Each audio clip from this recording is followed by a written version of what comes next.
Assalamualaikum warahmatullahi wabarakatuh.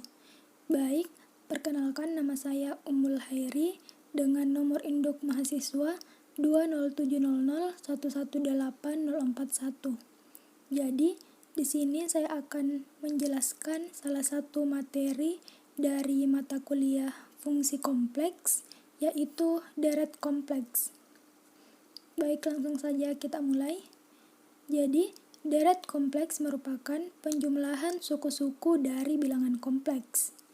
Nah, bila barisan dinyatakan dengan pola Z1, Z2, Z3, dan seterusnya sampai dengan Zn, maka deret dinyatakan dengan pola S1 sama dengan Z1.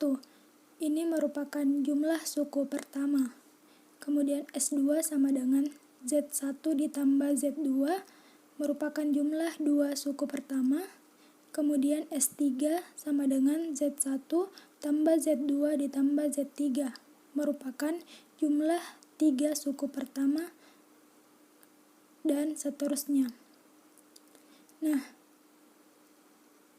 deret tersebut bisa dirumuskan menjadi Sn sama dengan Z1 ditambah Z2 ditambah Z3 ditambah dan seterusnya ditambah Zn dikurang 1 ditambah Zn. Nah, jika Sn mempunyai limit, maka diperoleh jumlah yang tak berhingga.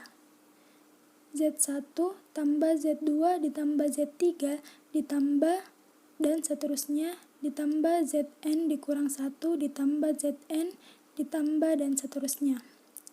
Maka dapat dituliskan limit n menuju tak hingga Sn sama dengan sigma n sama dengan 1 sampai dengan tak hingga dari Zn.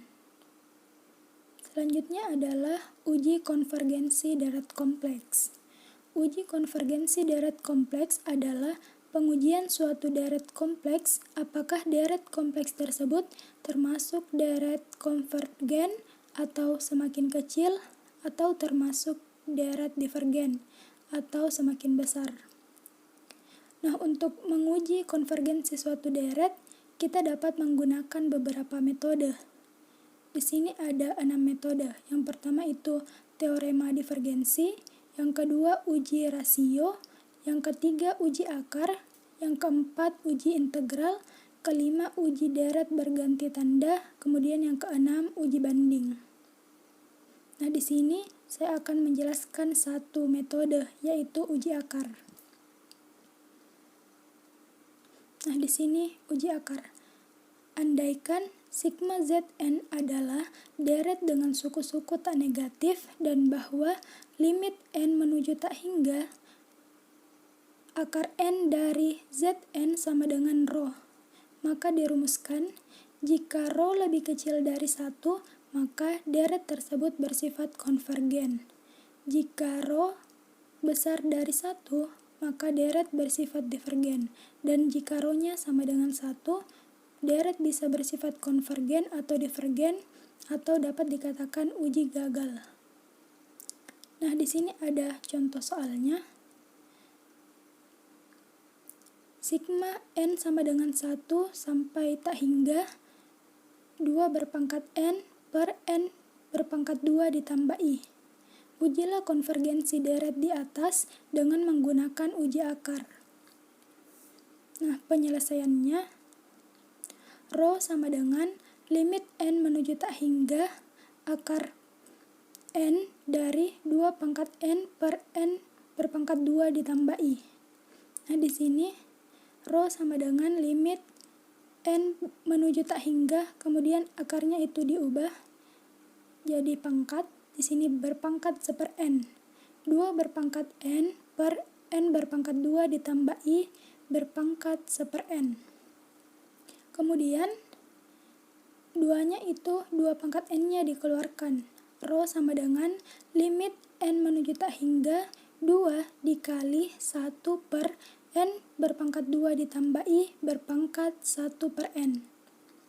Kemudian kita substitusi. Nah, di sini kita substitusi nilai n-nya.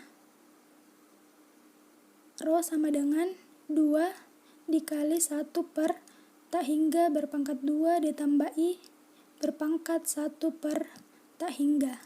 Nah, di sini 1 per tak hingga itu 0, maka rho sama dengan 2 dikali 1 sama dengan rho sama dengan 2. Nah, di sini didapatkan rho-nya sama dengan 2, di mana rho-nya itu lebih besar dari 1, maka deret tersebut merupakan deret divergen, bukan deret konvergen, sesuai dengan perumusan tadi.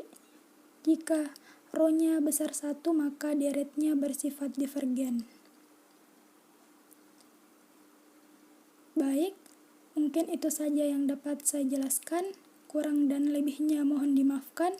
Wassalamualaikum warahmatullahi wabarakatuh.